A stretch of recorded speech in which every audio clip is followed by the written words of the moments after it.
This is a video about my top 10 favorite PS5 games. A top 10 a favorite, right? And keep in mind that these lists are usually subjective, right? So leave down below your favorite PS5 games. Like when I do these lists, I usually start from 10 going down to 1. My number 10 is going to be a Dirt 5. Dirt 5 is an amazing racing game in its mechanics, in its drifting, acceleration, in its sound designs, sound effects, playground mode, different types of modes.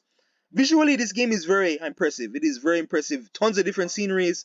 You're mostly off road, so whether it be like an off road frozen track or some sort of a dirt track, etc. But the actual environments are beautiful. It is absolutely beautiful, stunning, right? Customization tools, customization sets, various types of cars, SUVs to off-road vehicles to muscle cars to even pickup trucks, etc. This is an absolute blast to play. Dirt 5 is amazing. Number 9 is going to be a Plague Tale Requiem. A Plague Tale Requiem, right? A Plague Tale Requiem is like a stealth action adventure oriented game. A Plague Tale Requiem is kind of centered around this whole rat plague, like in some sort of a medieval setting. So there's these a rat plague, a rat swarms, and they're extremely dangerous. Extremely dangerous. Your only defense against these swarms is like fire, some sort of a torch. So fire is very important in this game. But it's this game is a predicate like on stealth and it's a story orientedness. This game does have slow moments here and there. It's gonna have slow moments, slow pacing areas here. But a Plague Tale Requiem is, it reminds me a lot of Uncharted games or, some sort of Tomb Raider games. Offensively, you are kind of limited. You only get like a slingshot and like a crossbow, and I believe you actually get like a bow and arrow, I believe. But playing like a Plague Tale Requiem, though, playing it like offensively, like you are very limited. You are very limited. You're sometimes trying to escape from soldiers, enemy bandits, etc.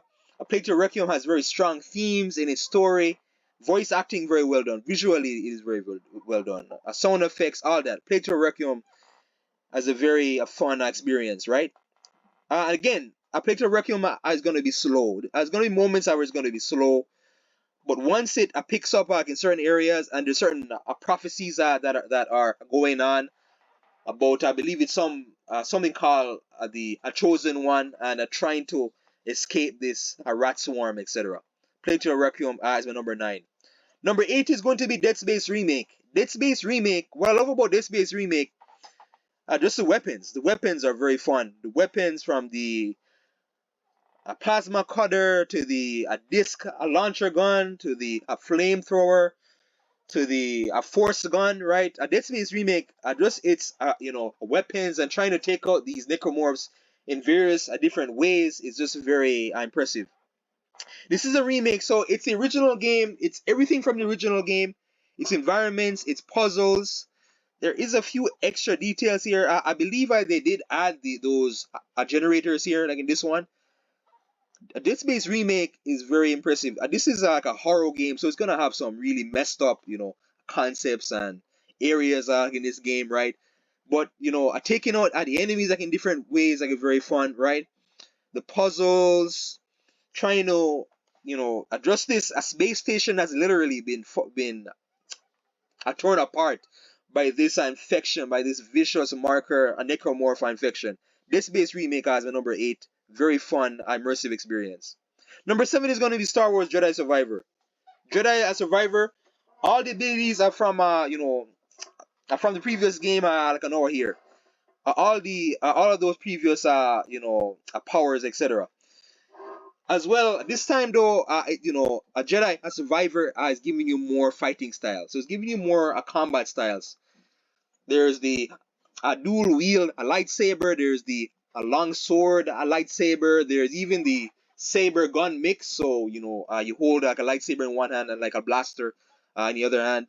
It's absolutely amazing. Boss fights are here. Open world, side missions, tons of different side content.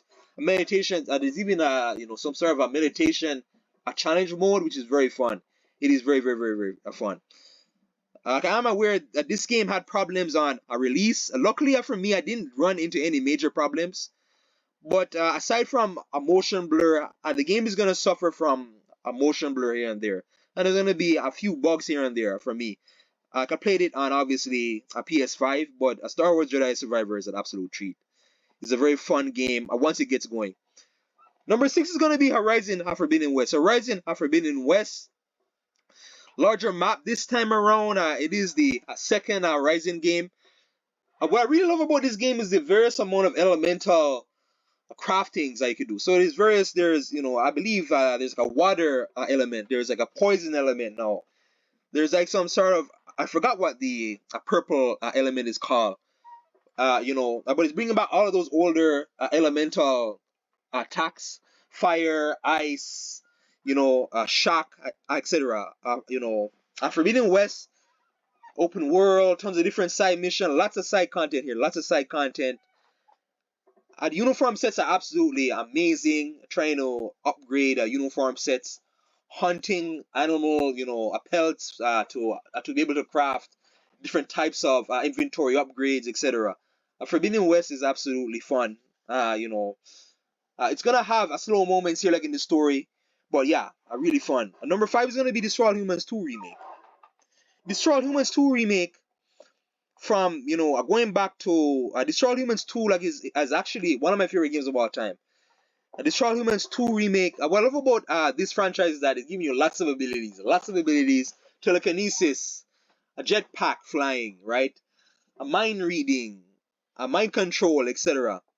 You can even summon like a meteorite with a certain gun. Destroy All Humans 2 remake is absolutely amazing. Open world, side missions. The remake even adds challenges. It's even like a challenge modes. All of the original side missions from the original are in this one as well, right? And as well, this time that is even a challenge. Like I'm trying to go for that platinum trophy, as the original game was on PS2. Back then there were no PlayStation trophies. Destroy All Humans is absolutely amazing, from the shotgun to the Disintegrator Gray, etc. Number 4 is going to be Ratchet and Clank Rift Apart. Rift Apart, what I love about Ratchet and Clank, similar concept to Destroy All Humans, is the vast amount of abilities. Except Ratchet and Clank is more so the weapons.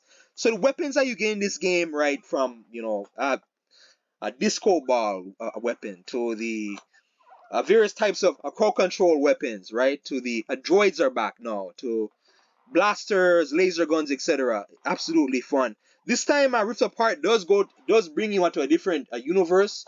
So there are newer enemies, there are newer challenges, right? There's obviously going to be newer puzzles now. There's newer puzzles as well. The puzzles are not too annoying, right?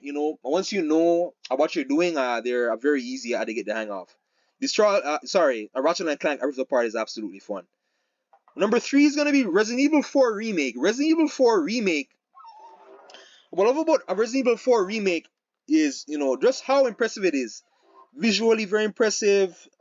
Sound effects are very impressive, right? Plus I never played the original Resident Evil 4. I only played what was on the mobile version, right? Resident Evil 4 Remake does add in, there's the regular story. The story is very long. This is not Resident Evil 2 Remake.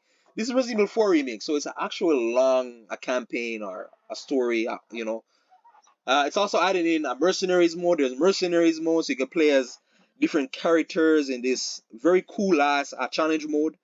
Mercenaries mode, I can know it from Resident Evil 5, right? It's very fun. There's the Ada Wong single player DLC. You rarely see single player DLCs nowadays. It's very fun to have that in, right? A Mercenaries mode is what really put this like as my number 3. It's just so fun to play Mercenaries mode. But yeah, Resident Evil 4 Remake, number 3. Number 2 is going to be God of War Ragnarok. God of War Ragnarok, which is actually my most, which was actually my most anticipated game of all time. God of War Ragnarok, it's more impressive now gameplay wise in its movement, because this time now, there's no more of that slow climbing moments. They're still there, but now you can actually swing up with your chains, Blades of Olympus. It is a lot more faster, more fluent. The frame rate now, like at this time it runs at a more steady frame rate. The story does have some pacing problems here and there. It does have some pacing issues. This time it does allow you to play as Atreus. There's more armor sets now. There's more upgrades now. More runic attacks now, right? There's more challenges now. And as well, there are side missions. It's not so much like an open world, but it's like a semi-open world. But this game though sometimes feels very big, right? A Midgard has changed in this game. A Midgard has changed. There's no more. Niflheim has changed because of Ragnarok. The 9 realms are changing. But the story is there as well. A very great opening. One of the best opening sequences to any game. God of War Ragnarok #2. #1 is going to be a Returnal. Returnal. What I love about this game is just how much focus and like attention you have to put into this game. This game is really going to frustrate you. So it's a roguelike game. It's roguelike meaning once you die, you get sent back to that first checkpoint. There's only 2 checkpoints in the entire game, right? So once you complete the third boss, which is very hard, by the way, very hard, that's going to open up the second checkpoint. A Returnal, I love towers. A Returnal towers is super addicting. The weapons you get like in this game, right? Tons of weapons from carbines to the heat seeker weapon to the electropylon driver, right? This game as well, tons of different OP enemies. There's these cool ass projectile designs like in the game. Projectiles visually very impressive, sound design very impressive, extremely impressive. Return, like I said before, it's gonna frustrate you early on. It's gonna frustrate you. Once you get over that roguelike feature, it is very fun. Like, share, subscribe. Top 10 PS5 games, right? Thanks for watching.